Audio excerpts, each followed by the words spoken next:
Convido todos vocês a ficarem atentos ao que vai acontecer nos próximos meses. Primeiro, há um crescente afastamento da igreja. Isso não se refere apenas a cristãos abandonando a fé, mas também a cristãos se desviando para o erro, comprometendo-se e se tornando mais tolerantes com coisas proibidas pela Bíblia. Em segundo lugar, há um aumento da atividade demoníaca na mídia de entretenimento. A música secular está se tornando cada vez mais maléfica e ocultista. Filmes e programas de televisão estão cada vez mais glorificando o mal. A terceira questão está relacionada às pessoas na sociedade. Em 2 Timóteo 3, fala-se sobre os últimos dias, e sinto que o tema do capítulo está capturado no primeiro verso, pois a Bíblia diz: saiba disto, nos últimos dias sobrevirão tempos terríveis. 2 Timóteo 3 continua nos alertando sobre coisas a observar. Haverá um momento em que as pessoas desejarão ouvir o que lhes agrada. Buscarão um evangelho que ofereça bênçãos sem exigir arrependimento. Querem um evangelho que pregue prosperidade em vez de uma vida sacrificial, e há muito disso agora. Muitas pessoas preferem ouvir o que as agrada em vez de receber o evangelho puro, que penetra o coração e desafia todo comportamento pecaminoso na vida. Agora, para acrescentar a corrupção que estará no mundo, 2 Timóteo 3 nos diz que haverá uma total desintegração da sociedade. As pessoas serão traiçoeiras, difamadoras, brutais, desobedientes aos pais, abusivas e sem autocontrole. Sem regras, sem absolutos morais, sem restrições de qualquer tipo.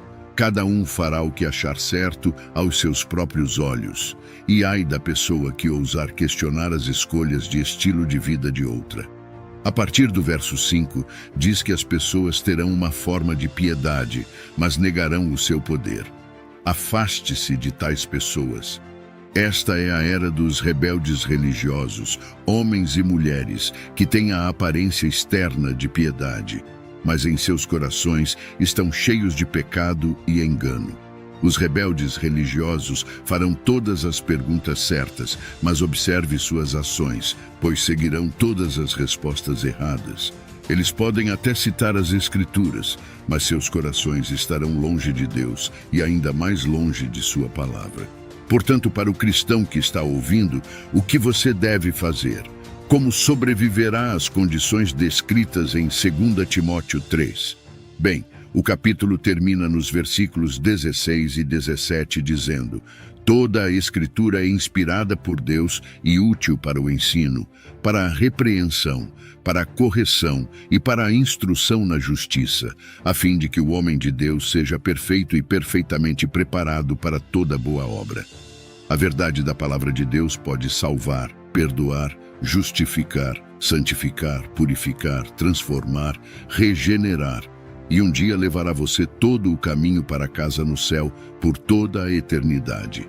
Haverá um dia em que você e eu estaremos com o Senhor, e Ele mostrará a você a sua vida. Essa será desde o momento em que você aceitou Cristo até o momento de sua transição para a glória, seja pela morte ou pelo arrebatamento. Será uma revisão de sua vida como cristão. Não é uma revisão para determinar a salvação. Você nem chega a este julgamento a menos que seja um cristão. É um exame para determinar o ganho ou a perda de recompensa, ou seja, como você funcionou como cristão. Repetidamente, o apóstolo Paulo em particular, mas outros escritores do Novo Testamento, falaram sobre este dia porque ele queria informar aos cristãos, não apenas para entender o dia, mas para começar a orquestrar nossas vidas à luz desse dia. Agora, a Bíblia é clara sobre o que acontecerá nos últimos dias. No entanto, cabe a nós acreditar na palavra de Deus ou começar a aceitar explicações e raciocínios humanos. Existem várias ocasiões em que a Bíblia claramente revela e nos adverte sobre o que acontecerá nos últimos dias. Permita-me citar algumas escrituras. 2 Timóteo 3, verso 1.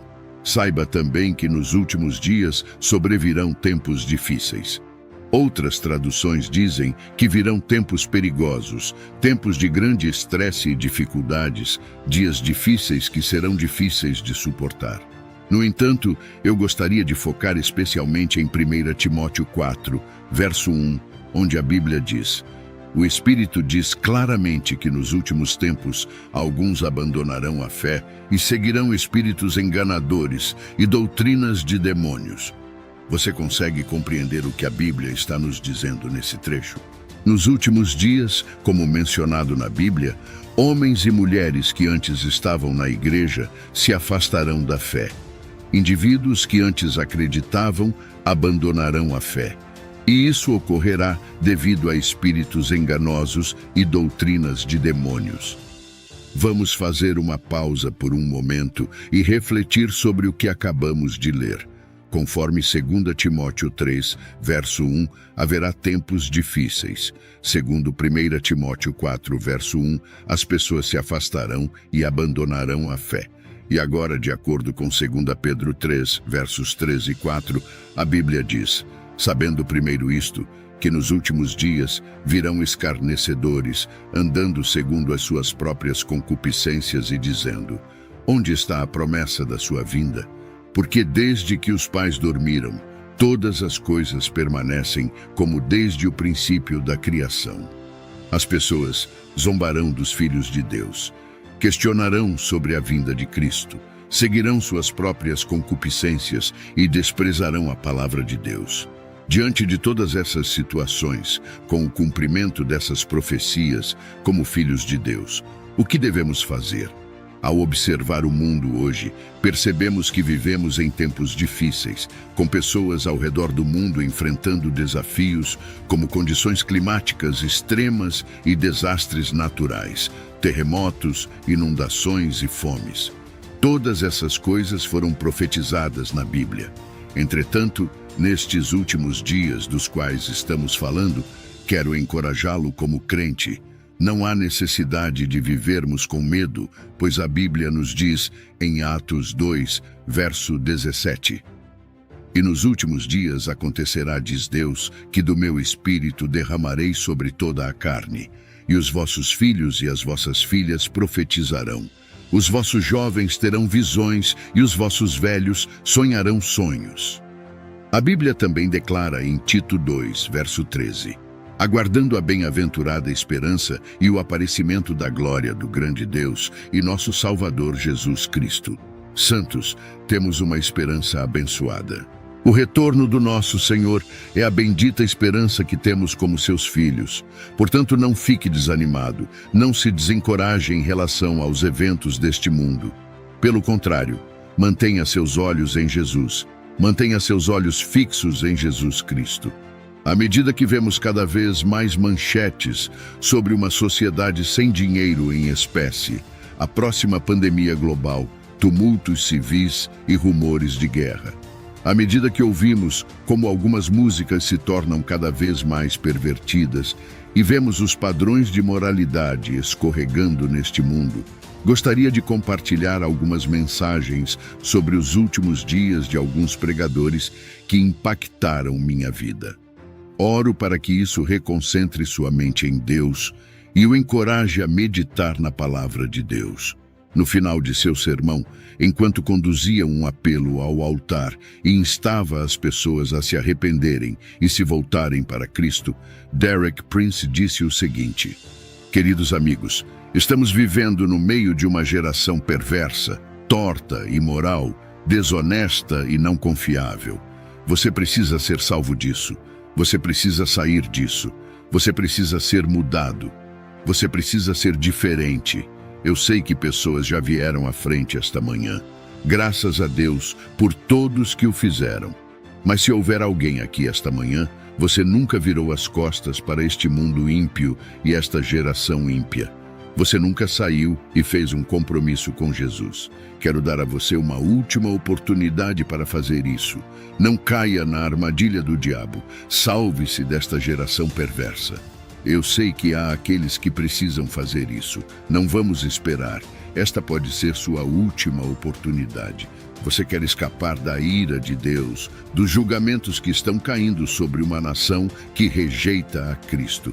Essa é a situação em que estamos. Então, cientificamente, estamos na pós-graduação. Moralmente, estamos no jardim de infância. A ciência não é a resposta. Quero dizer que a política não é a resposta. Nenhum político será capaz de nos salvar. Ganhamos as guerras e perdemos a paz. A única coisa que a reforma social faz, se prevalecer, é tornar o mundo um lugar melhor para ir para o inferno. Do que você está prestes a ouvir são algumas das advertências bíblicas mais sérias sobre os últimos dias. Vamos mergulhar em 1 João 2, verso 18. Filhinhos, é a última hora, e como ouvistes que vem o anticristo, também agora muitos anticristos têm surgido, pelo que conhecemos que é a última hora. Portanto, tire duas coisas deste verso. O anticristo está vindo e muitos anticristos têm surgido. Aqui, estamos sendo prevenidos de que o grande opositor está chegando. Mas o que a Bíblia quer dizer com muitos anticristos? Poderia haver mais de um anticristo? Bem, 1 João 4, verso 3 diz: "E todo espírito que não confessa Jesus não é de Deus. Este é o espírito do anticristo, do qual ouvistes que havia de vir e que agora já está no mundo." A Bíblia declara claramente que qualquer espírito que se recusa a confessar Jesus Cristo não é de Deus. A parte-chave deste versículo é quando diz: "Este é o espírito do anticristo, do qual ouvistes que havia de vir e que agora já está no mundo." Portanto, podemos estabelecer o seguinte: existe o anticristo, existe o espírito do anticristo, e este espírito do anticristo já está no mundo. É um espírito que se recusa a confessar Jesus Cristo como Senhor, se recusa a reconhecer Jesus Cristo como Rei. Agora tire um momento para refletir. Neste mundo de hoje, você não consegue ver o espírito do anticristo em operação? Não há pessoas, estabelecimentos e instituições que agora se recusam a reconhecer Jesus Cristo por quem Ele é? Elas se recusam a reconhecê-lo como o Filho de Deus. Se recusam a reconhecê-lo como o caminho, a verdade e a vida. Elas até se recusam a reconhecer que ele morreu e ressuscitou. Isso é o espírito do anticristo em ação. A próxima advertência pode ser encontrada em Apocalipse 12, verso 12, que diz: "Portanto, alegra-te, ó céus, e vós que neles habitais, mas ai da terra e do mar, porque o diabo desceu a vós com grande ira, sabendo que tem pouco tempo." Agora quero enfatizar a última frase deste trecho das Escrituras. O diabo desceu a vós com grande ira, sabendo que tem pouco tempo. Precisamos levar isso a sério. Nesta era, precisamos ser um povo que permanece na presença de Deus sempre, porque há consequências eternas quando estamos fora da vontade de Deus. Veja, o diabo está sempre procurando oportunidades para afastar as pessoas de Deus, especialmente nestes últimos dias. Ele está determinado a guiar as pessoas por um caminho de destruição. É por isso que você vê o aumento do mal nos dias de hoje. E por mal, quero dizer mal em todos os sentidos, na entretenimento, na sociedade e até mesmo em muitas das ideologias que são promovidas. Tudo isso acontece porque o diabo tem grande ira e sabe que o tempo dele é curto. A Bíblia, em 2 Coríntios 4, verso 4, diz: "Nos quais o Deus deste século cegou o entendimento dos incrédulos, para que lhes não resplandeça a luz do Evangelho da glória de Cristo, o qual é a imagem de Deus." Pare e reflita sobre isso por um momento. O Deus deste século, o Deus deste mundo, Satanás, tem cegado a mente dos incrédulos para que não vejam a luz do Evangelho. Caso você não saiba, o diabo exerce uma grande influência nesta terra. Quer você veja, quer acredite ou não, o diabo pode e tem influência nas ideias, opiniões e padrões deste mundo. É por isso que a Bíblia diz que o Deus deste mundo, o diabo, tem seus tentáculos nas filosofias do mundo. Eles estão em muitas instituições. E você pode pensar: bem, como exatamente ele faz isso? Olhe para a força motriz de muitas empresas importantes. É o dinheiro. O dinheiro tornou-se um deus, um ídolo para muitas pessoas, incluindo os chefes de muitas grandes corporações. Eles rastreiam seus movimentos, observam o que você está assistindo, analisam no que você clica. Alguns até pegam suas informações pessoais e as vendem com o objetivo de ganhar dinheiro. O dinheiro é o objetivo número 1. O dinheiro é o único objetivo para muitas instituições neste mundo. No entanto, a palavra de Deus diz que o amor ao dinheiro é a raiz de todos os males. Este é apenas um exemplo, mas você vê, o Deus deste mundo, o diabo, cega os incrédulos para que não vejam que coisas como dinheiro se tornaram um ídolo. Sua carreira pode ser um ídolo, coisas materiais podem ser um ídolo. Todas essas coisas podem ser e são usadas pelo inimigo para cegar as mentes dos incrédulos. Outra forte advertência pode ser encontrada em Mateus 24, verso 12, que afirma: "E por se multiplicar a iniquidade, o amor de muitos esfriará." Quando Jesus veio para cumprir a lei foi consolidada em 2 mandamentos: amar o Senhor com todo o coração, com toda a alma e com toda a mente, e amar o próximo como a si mesmo. Portanto, naturalmente, a ausência de amor seria um sinal revelador do fim dos dias. Como podemos ver hoje em muitas partes do mundo, vidas já não são valorizadas. Há uma falta de compaixão humana, uma falta de bondade entre as pessoas. Jesus nos ordenou a amar os outros como amamos a nós mesmos. A incapacidade das pessoas de dar amor adequado aos outros é simplesmente um reflexo de sua incapacidade de se amar adequadamente. Mas como alguém pode verdadeiramente se amar sem apreciar o amor de Deus por nós? Além disso, a Bíblia em Efésios 5, versos 1 e nos versos 15 e 16 diz: "Portanto, sede imitadores de Deus como filhos amados. Vede, pois, que andeis com precisão, não como nécios, mas como sábios, remindo o tempo, porquanto os dias são maus." O que isso significa? O que a Bíblia quer dizer quando diz que os dias são maus? O que significa quando nos diz que os dias estão cheios de maldade? Eu acredito que você só precisa olhar para o estado do mundo hoje. O diabo está atacando a essência de nossas vidas e futuro. Ele está nos atacando de maneiras astutas, roubando o tempo das pessoas, ocupando seus pensamentos, impedindo que seus olhos vejam a verdade e fechando seus ouvidos para ouvir a verdade. E o que quero dizer com isso é que as pessoas não têm mais tempo para Deus. Elas não têm tempo para sentar e estudar a Bíblia consistentemente, não têm mais tempo para orar. Estamos tão ocupados perseguindo dinheiro, perseguindo casas, perseguindo nossas ambições e negócios, e ele está fazendo isso de maneira sutil, dessensibilizando a população em geral para o mal. Você já ouviu a expressão, a vida é uma jornada? Eu acredito que é. A vida é uma jornada, e nesta jornada da vida, há diversos fatores que influenciam até onde você vai e onde termina. O mesmo vale para nossas vidas cristãs. 2 Timóteo 4, verso 7 diz: "Combati o bom combate, completei a carreira, guardei a fé." Lendo nas entrelinhas, isso me diz que esta vida como cristão é uma jornada. Então, como saber se você está na estrada certa? Como saber se está indo na direção certa nesta jornada como cristão? E esta não é uma pergunta simples de responder, pois Jesus disse em Mateus 7, versos 22 e 23. "Muitos me dirão naquele dia: Senhor, Senhor, não profetizamos nós em teu nome, e em teu nome não expulsamos demônios, e em teu nome não fizemos muitos milagres? Então lhes direi claramente: nunca vos conheci, apartai-vos de mim, vós que praticais a iniquidade."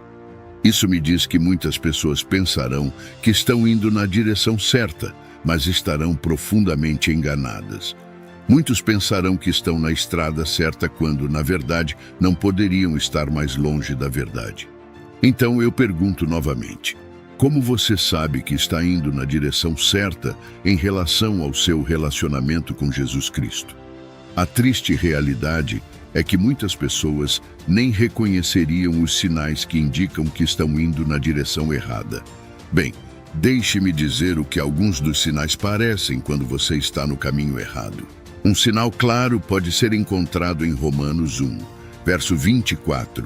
Por isso, Deus os entregou nas concupiscências de seus corações à imundícia para desonrarem seus corpos entre si. A sociedade nesta época estava cheia de pessoas que queriam viver em torno de uma filosofia hedonista. Essas pessoas viviam apenas para se satisfazer. Não havia autocontrole. Viviam na corrupção, e a Bíblia diz que Deus os entregou às concupiscências de seus corações para a impureza. Portanto, tenha cuidado, porque quando você percebe que pode pecar livremente, sem convicção, sem luta, sem remorso ou culpa, então você está em um caminho que leva à condenação eterna. Tenha cuidado para não se aventurar nesta direção, porque Deus pode retirar a mão restritiva e você terá plena expressão de seus desejos pecaminosos e vergonhosos. Portanto, deixe-me advertir você. Provérbios 8, verso 2 diz: Ando pelo caminho da justiça, no meio das veredas do juízo. Se você anda em qualquer outro caminho que não seja a justiça, que não esteja na palavra de Deus, você está em um caminho perigoso. Qualquer caminho que vai contra os ensinamentos de Jesus Cristo é o caminho errado. Portanto, certifique-se de que o caminho que você percorre esteja alinhado com a palavra de Deus. Certifique-se de que o caminho que você percorre esteja dentro da vontade de Deus. Qualquer caminho que não esteja produzindo os frutos do Espírito em sua vida, como afirmado em Gálatas 5, versos 22 e 23, esse caminho não vale a pena ser trilhado. A Bíblia diz: Mas o fruto do Espírito é amor, alegria, paz, paciência, benignidade, bondade, fidelidade, mansidão e domínio próprio. Contra essas coisas não há lei. Portanto, seja avisado, o caminho do homem termina em desespero, mas o caminho de Deus nunca termina. Ele simplesmente o leva a um destino onde o Senhor enxugará toda lágrima dos seus olhos, um lugar onde não haverá mais morte, tristeza, choro ou dor. O caminho do homem leva à destruição, mas o caminho de Deus leva à vida eterna. O caminho do homem não é lucrativo para sua alma, mas o caminho de Deus o verá desfrutar tesouros no céu. Portanto, esteja ciente em que direção você está indo. A jornada da vida cristã é marcada por escolhas significativas e direcionada pelo caminho da justiça delineado na palavra de Deus. O alerta para permanecer vigilante quanto às influências do mundo, especialmente nos dias maus, ressoa nas Escrituras. O perigo de se desviar para caminhos que desonram a Deus é real, destacado pelos sinais de uma sociedade imersa em impureza e busca desenfreada de prazeres. Contudo, a promessa da vida eterna e a plenitude de alegria em seguir o caminho de Deus são uma fonte de esperança e encorajamento.